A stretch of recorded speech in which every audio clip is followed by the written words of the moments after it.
없어 병원에 못 가는 노인이 전국에서 광주 전남 지역에 가장 많습니다. 이들 소득 최하위층 고령자들은 기초노령연금 제도가 시행돼도 소득에 큰 변화가 없을 전망입니다. 내년 광주시 교육감 선거를 앞두고 여러 입지자들이 출마 의사를 밝히고 있습니다. 초반 판세가 다각구도로 짜여지고 있습니다. 광주중앙공원이 7개 권역으로 나뉘어 친환경 생태공원으로 조성될 예정입니다. 광주시는 국가공원 방식으로 공원 조성을 추진한다는 방침입니다. 광주국제광산업전시회에 막이 올랐습니다. 200여 개 업체의 첨단 기술과 제품들을 만나볼 수 있습니다. 여러분 안녕하십니까? 광주 MBC 뉴스데스크입니다. 오늘 노인의 날을 맞아 우리 지역 노인 문제를 집중적으로 들여다보겠습니다.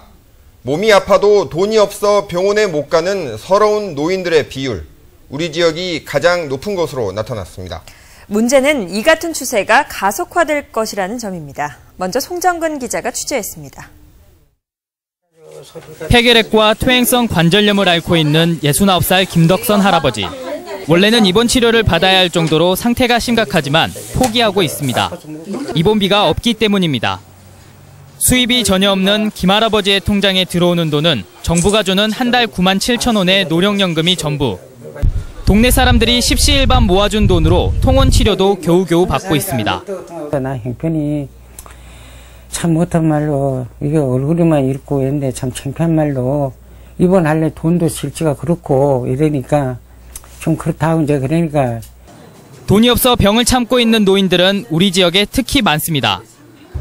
몸이 아파도 경제적 부담 때문에 병원 치료를 받지 못하는 노인의 비율이 전남은 15.3%, 광주는 13.5%로 나타났습니다. 전남은 전국 최고 수준이었고 광주는 광역시급 가운데 비율이 가장 높았습니다. 광주 특히 전남 지역에 농촌 지역이 많지 않습니까? 예. 그 농촌 지역은 사실 초고령화 사이인데 한마디로 빈곤하신 어르신들이 많다는 거죠. 문제는 앞으로입니다. 다른 지역보다 빠른 고령화 속도에다 빈약한 지역경제 사정이 겹치면서 서러움을 씹으며 아픔을 참아야 하는 노인들은 갈수록 늘 것이기 때문입니다.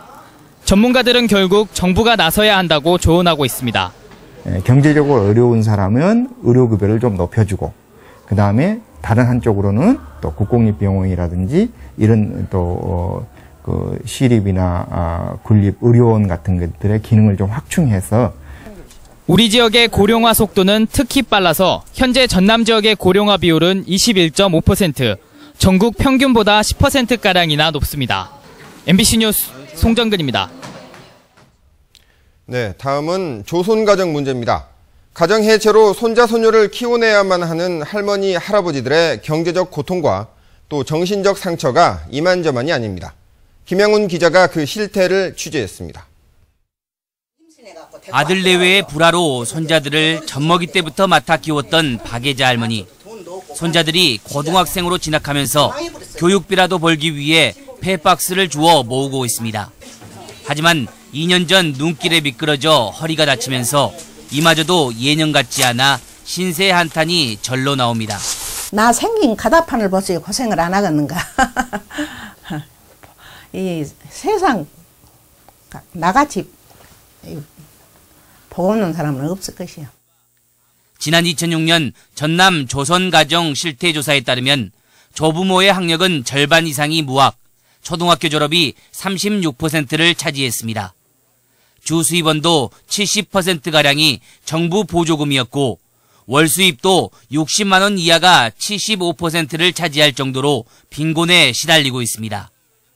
경제적인 문제도 크지만 씻을 수 없는 상처를 안고 살아야 하는 아이들도 문제입니다.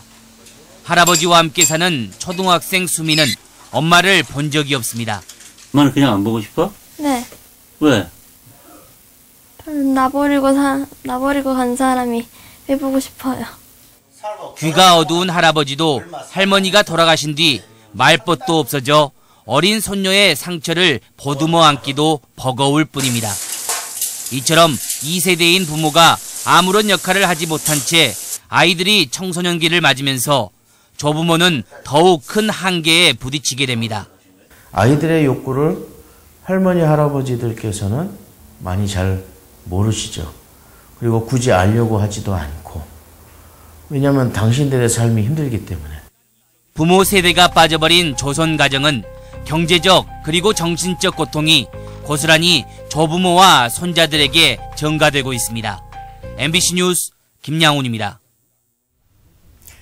네, 이래저래 힘든 노인들, 대선 공약대로 한 달 20만 원의 노령연금을 받게 된다면 조금이나마 힘이 나겠죠.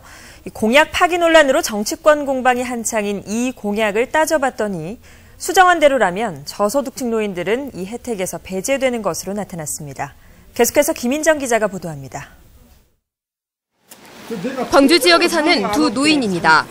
차상위 계층인 69살 고재춘 씨의 한 달 수입은 월 60만 원, 소득 30만 원에다 매달 기초노령연금 9만 원과 국민연금 21만 원을 받습니다. 기초수급자 71살 박재명 씨의 한 달 수입은 이보다 조금 적어서 46만 원의 기초생활수급비가 전부입니다. 그렇다면 기초노령연금 수정안이 적용되는 내년부터는 어떻게 바뀔까? 차상위 계층인 고 씨는 기초노령연금 20만 원 전부를 받아서 총소득이 11만 원 늘게 되지만 기초수급자인 박 씨는 이 혜택을 받지 못합니다. 박 씨도 기초노령연금을 신청하면 받을 수는 있지만 더 받는 만큼 기초수급비를 토해내야 하기 때문입니다. 더 어려운 노인이 노령연금 혜택에서는 배제되는 셈입니다. 속은 느낌이지 속았다 이 말이지. 내가 20만 원씩 준다겠어요. 못 준다 그러잖아요. 광주 전남 65세 이상 노인 인구 51만 명 가운데 기초노령연금을 받는 노인은 41만 명. 이 가운데 박 씨처럼 노령연금 수정안의 혜택을 전혀 받지 못하는 극빈층 노인은 3만 7천 명에 이릅니다. 결국은 더 가난한 어르신들은 더 가난해지고 그 중간단에 있는 어르신들은 더 혜택이 가게 되는. 그래서 이제 기초생활 수급권자 어르신들한테는 이게 더 상대적인 빈곤으로 어떤 그런 제도적인 불이익을 받게 된다는 것입니다. 네. 노인 빈곤을 해소하겠다던 복지정책. 오히려 극빈층 노인들의 소외감과 박탈감만 더 키우고 있습니다. MBC 뉴스 김인정입니다. 네, 다음 소식입니다. 2013년 국제 광산업 전시회가 오늘 김대중 컨벤션 센터에서 개막됐습니다. 올해로 12회째를 맞는 이번 전시회에는 국내외 200여 개 업체가 참가해 첨단 광기술과 제품들을 선보이고 광기반 의료와 농생명 등 광산업의 미래를 조명하고 있습니다. 또한 일본과 독일 등 27개 나라 100여 명의 해외 바이어들이 참여해 활발한 수출 상담회가 진행되고 있습니다. 한편 개막 첫날 16개 기업이 717억 원 규모의 투자 유치 계약을 맺은 것으로 집계됐습니다. 광주 북구 대형마트 입점 저지 대책위원회는 오늘 우남동 롯데슈퍼 앞에서 롯데마트 입점 규탄 대회를 갖고 롯데마트 출점 계획 철회를 촉구했습니다. 대형마트 입점 저지 대책위는 광주 북구청이 공익을 앞세워 롯데 두 곳 행정소송까지 제기했다며 오는 10일 열릴 예정인 1심 선고 공판에서 사법부가 지역사회의 상생과 공익을 존중하는 판단을 내려줄 것을 요구했습니다. 광주시는 오늘 열린 중앙공원 조성계획 수립 최종 용역보고회에서 중앙공원을 집봉산과 백일산, 풍암산 권역 등 모두 7개 권역으로 나눠 친환경 생태공원으로 특화 조성한다고 밝혔습니다. 광주시는 중앙공원 전체 부지의 70%에 달하는 사유지 매입 등에 7천억 원이 들어갈 것으로 예상돼 시 예산이 아닌 국가가 직접 공원을 조성하고 관리하는 국가공원 방식으로 공원 조성을 추진하기로 결론 내렸습니다.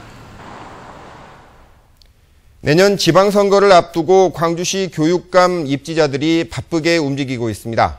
진보 대 보수의 대결이었던 지난 선거와 달리 내년 선거엔 다자구도로 초반 판세가 형성되고 있습니다. 박수인 기자가 보도합니다. 장희국 현 광주시 교육감이 재선 도전에 나선 가운데 같은 정교조 출신인 정희곤 광주시의회 교육의원이 교육감 선거에 출마하겠다고 밝혔습니다. 정희곤 의원은 정교조를 비롯해 범시민단체의 지원을 받는 단일 후보가 필요하다며 진보 성향 후보들의 경선을 요구했습니다. 장희국 교육감도 진보 진영의 후보 단일화가 필요하다며 경선에 참여하겠다는 뜻을 밝힌 적이 있습니다. 또 한 명의 전교조 출신 입지자인 윤봉근 광주시 의원은 경선에 참여하지 않겠다는 입장이어서 진보 진영의 판세는 일단 양자 대결로 짜이는 분위기입니다. 보편적 교육 복지와 교육문화 혁신을 강력히 추진해온 장희국 교육감이 진보적 교육단체들에게서 어떤 성적표를 받느냐가 관건이 될 것으로 보입니다. 시민들의 도움으로 교육감이 된 사람이 어떤 정책을 펴왔고 그것이 어떤 정도 결과를 맺고 있는가 이 부분들을 정책 평가를 지금 하고 있습니다. 보수 진영에서는 장 교육감의 아킬레스건인 학력 문제를 전면에 내세우고 있습니다. 박효진 전 부교육감이 학력 하락을 비판하며 일찌감치 출사표를 던졌고 박인화 광주시 의원도 최근 교육 포럼을 만들어 출마 준비에 나섰습니다.